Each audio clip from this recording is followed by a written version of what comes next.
Uko hackers bakoresha Facebook nuko wakwirinda. Ese wari uzi ko Facebook ishobora kuba inzira yoroshye hackers yakwinjiramo atagusabye password? Abantu benshi bakoresha Facebook buri munsi, ariko ntibazi ko ari hamwe mu hantu hackers bakunda gukoresha cyane. Uyu munsi tugiye kureba uko hackers bakoresha Facebook nuko wowe wakwirinda. Icya mbere ni fake account z'uburiganya. Hackers bashobora gukora account isa neza nk'iy'umuntu uzi, bakiba amafoto, bakigana izina, bakohereza request. Urugero, ushobora kubona friend request isa nk'inshuti yawe ariko atari. Iyo ubyemeye, hackers atangira kukwegera buhoro buhoro.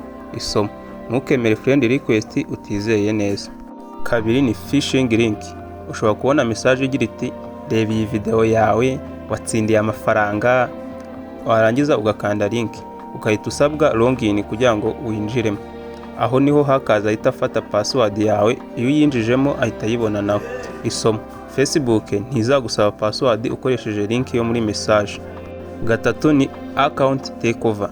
Iyo hacker abonye password yawe, ahindura email, ahindura password, agafata account yawe burundu, hanyuma agatangira gushuka inshuti zawe, agasaba amafaranga. Isomo: password yawe ingana n'ubuzima bwa account yawe.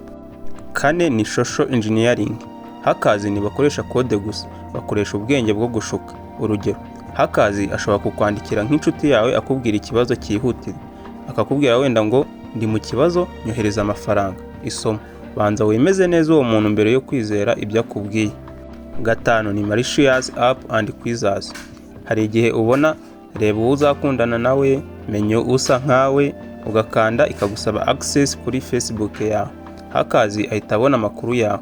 Isomo: ntukemere app utizeye. Gatandatu ni data harvesting.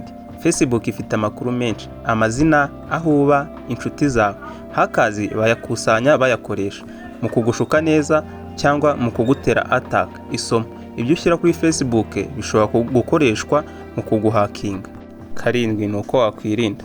Dore ibintu by'ingenzi ugomba gukora: koresha password ikomeye, shyiraho 2-factor authentication, ntukande link utizeye, genzura privacy settings zawe, ntukeneye friend request zidasobanutse, reba app zifite access kuri account yawe.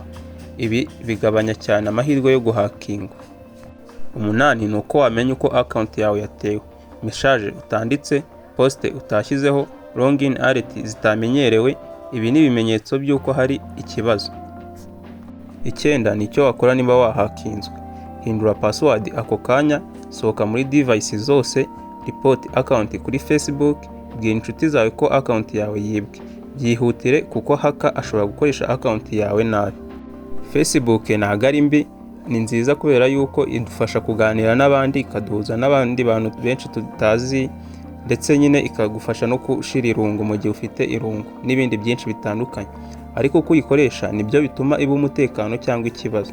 Hackers rero ntibayikoresha gusa muri tekinoloji, bayikoresha mu bintu byinshi bigiye bitandukanye, mu bwenge bwo gushuka abantu ndetse no gushaka amakuru yawe.